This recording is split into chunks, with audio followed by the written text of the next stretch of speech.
Kalau ibu benar-benar mau mendoakan, walaupun itu makhluk tidak tampak oleh mata kita, tetapi kita tetap mendoakan baik, walaupun prosesnya adalah ibu jatuh, mereka masuk ke tubuh ibu, mereka nyusup ke hati ibu, sehingga ibu melihat acara yang biasa aja menjadi rasa ketakutan berlebih. Biasanya itu kalau orang biasanya efek trauma, boleh silahkan secara psikologis seperti itu. Tetapi secara normal, manusia normal ya.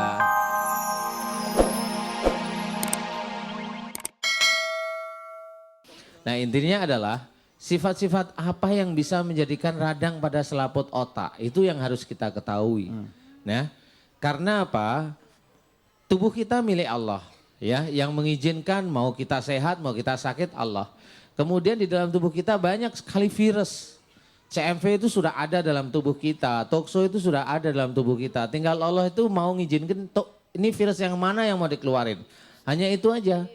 Nah, virus-virus yang berhubungan dengan sifat-sifat kita itu tetap akan dikeluarin. Kalau umpamanya kita dilarang oleh Allah Ta'ala untuk berpikiran buruk, berpikiran jelek, pikiran negatif.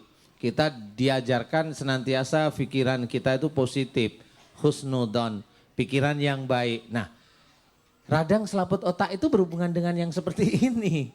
Jadi kalau kita sering mikir saya kok mau bikin rumah, kok nggak jadi-jadi, biayanya lumayan besar, kontrak kerja saya kurang Jadi itu yang ada dalam pikiran, kemudian ada kejengkelan walaupun tidak kuat, itu jengkel itu terus-menerus. Kemudian mencoba untuk bekerja masih belum selesai, nah itu ada kejengkelan yang tersimpan istilahnya. Nah, kejengkelan yang tersimpan yang belum bisa keluar sehari, 2 hari, 3 hari, 4 hari, 5 hari, terus menerus itu muncul. Disitulah nanti Allah akan memunculkan salah satu virus atau bakteri itu di daerah otak kita karena berhubungan dengan cara berpikir kita.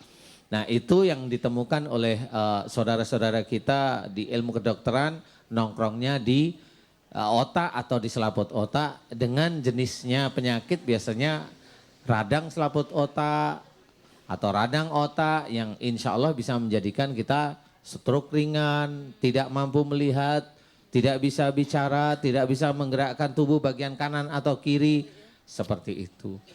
Jadi harus kita ketahui memang kita harus belajar jangan punya pikiran buruk terhadap siapapun. Pada suami, pada istri, pada anak-anak kita, ayo kita punya pikiran tuh yang normal-normal, kalau bisa yang baik-baik.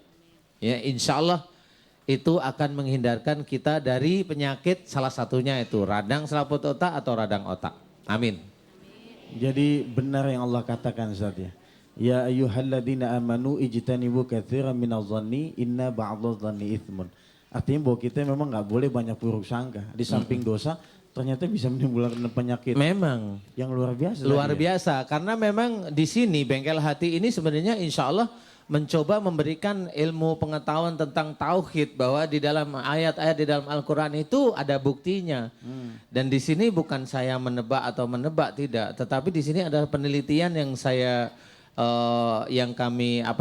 kami teliti sejak dulu sehingga mengetahui oh ini dari suudonnya, oh ini dari gibahnya, oh ini dari seperti itu. Nah, riyadhah apa Ustaz? Bagi kita yang suka mulai berprasangka tidak baik, berpikir tidak baik kepada orang lain sebelum terjangkit penyakit ini.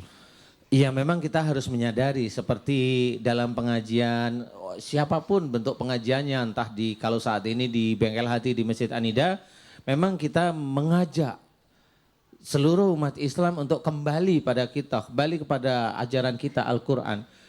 Jadi kalau bisa belajarlah untuk senantiasa tidak punya pikiran buruk, itu ajaran sebenarnya. Dan harus kita kerjakan setiap hari. Kalau kita bisa mengerjakan setiap hari bahwa kita tidak mau berpikiran buruk, itu insya Allah akan mendapatkan amal soleh. Kan seperti itu. Insya Allah amal soleh inilah yang nanti akan kita bawa jika nanti Allah itu memanggil kita. Ya, amin, amin. Seperti itu. Dan bagi Anda yang baru saja bergabung dalam acara ini, tema kita yakni radang selaput otak. Tadi sekilas Ustadz sudah menjelaskan penyebabnya dan akibatnya. Insya Allah dengan izin Allah kita paham dan kita terhindar dari penyakit ini. Amin. Baik, kita akan masuk ke sesi tanya jawab. Ibu yang mau berkonsultasi atau bertanya tentang apapun kepada Ustadz Danu, kecuali pinjam duit ya. Nanya yang lain silakan. Tunjuk tangan ibu biar saya bisa lihat. Ya, baik. Saya ingin ke ini nih, ibu ini dulu. Ibu mangga atuh, silakan. Ya, itu sudah ibu. Ya, silakan ibu berdiri. Iya, ya, ibu silakan. Iya, turun naik aja ya sudah. Silakan ibu langsung. Assalamualaikum warahmatullahi wabarakatuh. Waalaikumsalam. Nama saya Komariah dari Majlis Taklim BKMM Nur Saadah Kecamatan Pagelaran, Cianjur.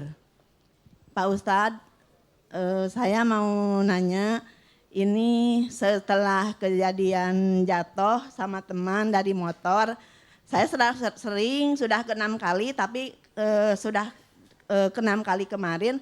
Jadi perasaan teh sekarang teh jadi gimana kalau itu banyak takutan gitu. Perasaan teh kalau ada kejadian di berita di TV jadi takut gitu. Jadi banyak takut gitu. Jadi trauma nggak apa namanya. Trauma. Ya, trauma gitu. Jadi nggak tenang gitu kalau melihat ada kejadian di berita-berita yang sadis-sadis gitu, saya merasa takut, nggak mau apa-apa gitu. Dulunya ibu takut nggak kalau lihat berita sadis? Enggak, tapi sudah kejadian jatuh sama teman kemarin bulan Desember. Jadi itu perasaan teh sekarang kebanyakan ketakutan gitu, jadi nggak tenang gitu. Naik motor juga takut gitu. Kan kemarin jatuh, sudah sering. Jatuh sudah 6 kali, tapi yang parah kemarin gitu, yang terakhir. Jatuh 6 kali sampai apal jatuh 6 kali ya. Zat. Udah 6 kali jatuhnya. Kalau 1 kali lagi dapat gelas kayaknya. 7 kali. 7 kali, Ya iya. makanya pengen itu ke bengkel hati supaya pikiran saya tenang gitu. Oh gitu, Ya. alhamdulillah Iya. ibu. Ibu apa namanya?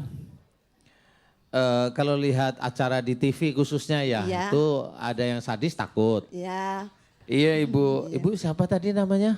Komaria. Ibu Komaria. Iya. Ya, Ibu Komaria. Nanti ibu berdoa apa namanya kepada Allah ya, berdoa jelas pada Allah.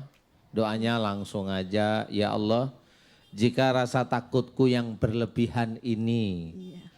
diawali dari kesalahan dan dosa-dosaku. Aku mohon ampun kepadamu. Jadi berdoa pada Allah, ya Allah jika rasa takutku berlebihan ini dari kesalahan dan dosa-dosaku, aku mohon ampun kepadamu. Iya. Nah ada satu lagi tambahan yang kedua. Ya Allah jika ada makhluk yang menyusup pada hatiku sehingga menjadikan takutku berlebihan, aku mohon kepadamu ya Allah ampuni kesalahan-kesalahan makhluk tersebut. Kesalahan dan dosa makhluk tersebut yang menyusup di dalam hatiku. Doain aja dia.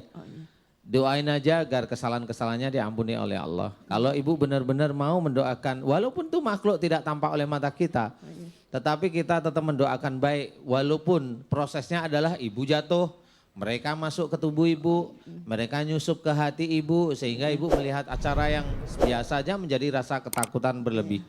Biasanya itu kalau orang biasanya efek trauma, boleh silakan secara psikologis seperti itu. Tetapi secara normal, manusia normal ya insya Allah pasti ada makhluk yang mengikuti, yang menguasai. Sehingga itu menjadikan kalau psikiater atau psikolog atau dokter itu bilang ini trauma. Mamanya habis nabrak orang, orangnya meninggal 2 mamanya atau 3 mamanya. Kemudian trauma boleh. Ya, itu trauma namanya. Oh iya. Trauma itu ini kata dokter loh trauma loh ya. Tapi pada waktu dia nabrak, setelah dia mulai sadar memang ada sesuatu yang mempengaruhi otak seseorang tersebut. Makanya yang harus diharapkan dari kita adalah belajar kita tidak gampang emosi sehari-hari itu. Iya, iya. Tidak gampang emosi kemana, ya ke keluarga kita, ya ke suami, ke anak, ke cucu kita. Kalau ibu sudah punya cucu, belajar mulai saat ini. Karena apa? Karena kita sering emosi dalam rumah tangga, nah efeknya itu bisa aja nanti dijatuhkan oleh Allah Ta'ala. Seperti itu. Jadi walaupun tidak harus marah dalam keluarga itu pasti jatuh, enggak sih. Tapi ini salah satunya. Oke. Nah, Ibu sudah paham? Iya. Nanti berdoa pada Allah seperti itu. Mudah-mudahan manfaat sehingga Ibu bisa trauma Ibu itu bisa hilang. Amin. Iya. Ya. Ya, Amin, ya sekian. Rabbal Terima Alamin. kasih Pak Ustadz. Iya. Assalamualaikum warahmatullahi wabarakatuh. Waalaikumsalam. Mudah-mudahan ketakutannya hilang. Tapi saya tahu Ustadz, ibu ini nggak takut satu hal. Apa? Dikasih duit nggak takut.